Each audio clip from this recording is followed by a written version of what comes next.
Hey guys, Mr. DeTavio again. Welcome to day 6. This is Google Classroom and Docs. I want you to watch this video that another teacher created. It's going to teach you how to submit assignments in Google Classroom.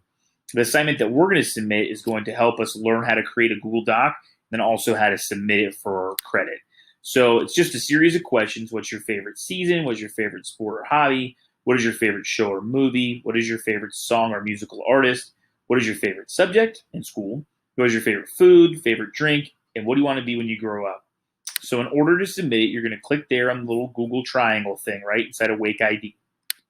You're going to press New, and then Google Docs. It's going to give you a blank document. You're going to write in complete sentences. My favorite season is summer. My favorite sport is football, just like I did here in the example.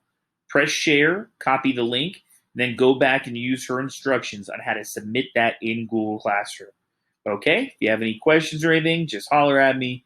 Hope you guys have a great day and that you're excited to get this done.